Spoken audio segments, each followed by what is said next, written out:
Hello, everyone. This is Jonathan Little, and I am back with the fourth episode of Weekly Poker Hand. We've made it a month into it. We're doing it. In this episode, I am playing a hand that came up in a World Poker Tour event in Jacksonville, Florida, just recently. And it was quite fun because I made the nuts. And when I say nuts, I mean the effective nuts. We're playing 200, 400 blinds. I'm already doing very well. I have 40,000 chips. And we have a raise from a loose aggressive kid from the hijack seat. You'll notice he has pocket aces. We'll be discussing his play throughout this hand as well and what he should be doing. And I pick up the jack-8 of diamonds on the button. So, not an amazing hand, but certainly very speculative. I think that these hands that allow you to speculate on the flop are very, very good to call and see flops with, especially when the stacks are fairly deep. And the blinds are only 100, 200, so my opponent makes it 450. He still has a lot of chips left to bet. The effective stack in this hand, like I said, is about 11,000 chips. So we're playing around 55 big blinds deep. When my opponent does make this raise, I'm certainly going to call and see a flop. I could also re-raise, but I'm not actually a big fan of re-raising with these types of hands against loose aggressive players who may be prone to 4-bet me. Because whenever you 3-bet with this hand, with an effective stack size of about 60 big blinds, you're opening the door for your opponent to either shove or 4-bet and then put me in a miserable spot where I can't really take a flop with too many hands, and it gets nasty. So with this stack size, I'm much happier just calling, especially when my hand has a lot of post-flop potential. So I take a flop with the jack-8 of diamonds on the button. Small blind calls, big blind folds. So 3-8s to the flop, pot is 1800, and it comes king 8-8. No flush draw. So this is good. I'm sorry, the flop does have a flush draw, 2 hearts. My brain's not working. So small blind checks, loose aggressive kid bets 750 into the 1800 chip pot. So at this point I have to ask myself, what would I do with an 8? And also, what would I do with a flush draw? You're going to find that on boards that contain draws, you are going to want to make your nut hands look like a draw. And that's going to allow you to get paid off way better than if you just try to make your nut hands look like nut hands, which is the exact opposite of what you want to do. You want to make your hand look kind of bluffy. And I think a lot of players in this scenario would consider calling with the 8 because they want to trap their opponent. But in my mind, I want to raise to hopefully make my opponent think that I have some sort of a flush draw that will allow me to play fairly well. It is sort of interesting that my opponent actually has the ace of hearts in his hand. He has pocket aces again on king 8-8. King 8-8. And it's kind of hard for me to have a flush draw that I'd be willing to raise, because if I had something like queen of hearts, jack of hearts, I'd probably just call the flop. But again, my opponent doesn't necessarily know what I would do. In this scenario, I'm probably raising mostly with good draws, but I can't have the nut flush draw because my opponent has the ace of hearts. 8s and sporadic bluffs. I'd probably be calling with most kings and marginal flush draws, because I would hate to build a pot with the second nut flush draw against the nut flush draw. That would be a pretty big disaster. So anyways, I am certainly going to raise because of that. I think that will look somewhat bluffy, whereas I think if I call, my opponent may correctly assume that I would be trying to slow play, and that would be a disaster. Also, you're going to find that in general, against loose aggressive players, flop raises look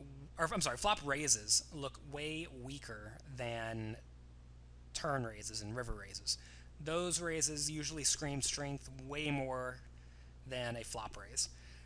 The games are kind of changing to some extent recently, because a lot of players have found that they can check raise the turn and river, or raise the turn and river with a lot of success because it looks so strong, so therefore their opponents are adjusting and recognizing that looks strong. So be aware that the game may be taking a turn for flop, turn, and river raises looking all equally, or at least having the possibility of being bluffy. Anyways, I make it 2,000. He bets 750 or something like that. I make it 2,000, and he calls. So what should my opponent actually do with his aces here? It's a pretty bad spot, and I want to make it clear that on boards like this, king 8-8, when you have a king or pocket aces, when I raise the flop, your hand is automatically a bluff catcher. These pocket aces are no longer a value hand, and he must accept that he's in a pretty bad spot. And if you can constantly put your opponents in bad spots like this, it's certainly something you should at least consider doing, because I don't think my opponent's really going to be able to get away from aces. But say he had king jack instead, or pocket nines. Those hands are much, much worse and should probably simply be folded to the flop raise. I don't think many people are folding to the flop raise yet because it's a crappy spot, and they think, well, I have top pair, I just can't fold this. But they probably should be folding, especially if your opponent is known to not raise the flop too often. Or if your opponent's known to only raise the flop with the nuts, which is certainly not me, but a lot of players will only raise the flop with the nuts. So anyways, turns to 7, total brick. The opponent checks. I'm certainly going to bet again. I make a bet size of 2,900 into the 5,800 chip pot. I think this may actually be a little bit too big for my exact hand, but remember, I'm trying to play my whole range. I'm not really concerned with how would I play an 8. I'm concerned with how would I play an 8 or a flush draw. And with a flush draw, I would probably bet slightly bigger than maybe around 2,600, 2,300, because I want to make it look to my opponent like I am trying to push him around. I want to make my opponent feel the risk for his whole stack with a bet that is way less than his whole stack. That way he can consider... it's a tough concept to explain. I want him to think that I'm trying to bluff. That's what it amounts to. And I want to make him think that I'm trying to bet an amount that looks committing, whereas in reality it's actually not committing. I think in general a bet of around 2,200 would be best if I was trying to get value from my 8, because I really don't want my opponent to find a hero fold with a king, and if I bet 7,000, he may find a fold. So I pick up a bet of 2,900, which is around half pot. I thought this would look to my opponent like I was trying to make him fold, mainly because my opponent is a good loose aggressive kid. Against a lot of weaker players, perhaps you should be betting a little bit larger. Bet sizing is always a very difficult thing to accurately assess, because you have to figure out what is my opponent going to view as strong and what is my opponent going to view as weak. In this scenario, you want to bet whatever amount your opponent will think is weak. Whatever that is. It doesn't really matter the amount, as long as that's what they are going to think. Some opponents will think big bets are weak because it's you trying to push them around. Some will think a quote-unquote value betting looking size like this is weak because it looks like an obvious value bet, so why would you ever bet this for value? And then some players will think that tiny bets are weak because they think you're trying to take a cheap steal at the pot. In this exact hand, I thought that my opponent would view a nearly value bet looking bet as the weakest, so I decided to do that. This is sort of a leveling war that I had with this good loose aggressive kid. So in this spot, I thought my opponent would think this bet's weak, so I like my bet. So what should he do with his aces if he thinks I actually am weak?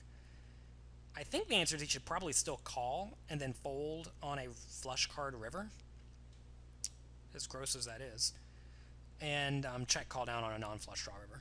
If he thinks I could easily have an 8,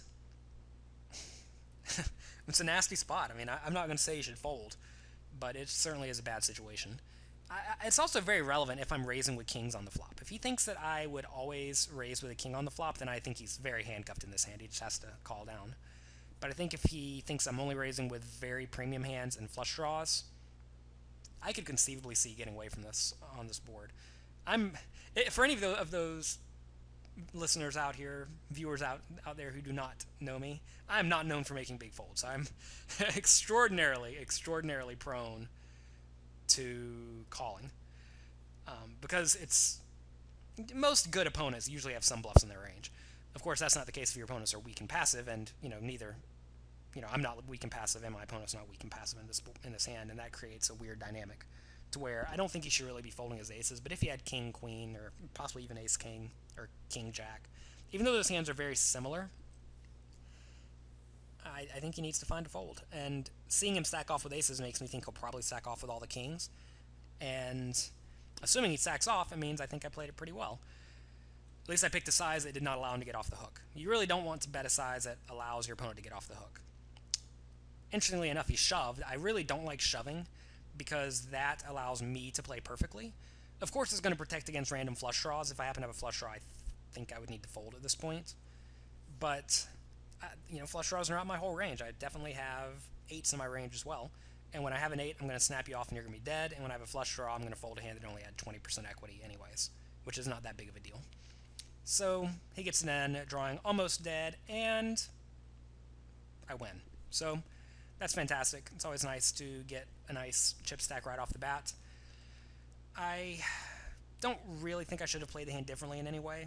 Whenever you go back and review your hands, you always want to think, what could I have done differently? Not necessarily based on my opponent's exact hand, but based on my opponent's range. And when I raise the flop, I recognize I'm not going to get called by anything worse than a king for the most part. But when my opponent does have a king, I really want a king or better. I really want to set it up such that I can stack him. And I ended up stacking him this time.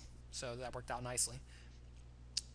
If you guys have any questions or comments about this hand, perhaps I did not explain it 100% clearly because it is sort of a difficult concept to convey. Definitely post questions for me. Check out the floattheturn.com forums. You can go to floattheturn.com and then just click on the forums link. We have a free forum there where you can log in and ask me any questions. If you would like to ask me a question about weekly poker hand, please note what happened in the hand. Generally type it out because I plan on making a lot of these, and if you say, oh, check out week 4, that means that every time someone posts something, I'm going to have to go back and watch week 4 again, and because I'm not going to remember what happens once I get to week 154. I'm not going to remember what happened in week 4. So please write out what happened in the hand and what question you have, and I would be more than happy to answer it.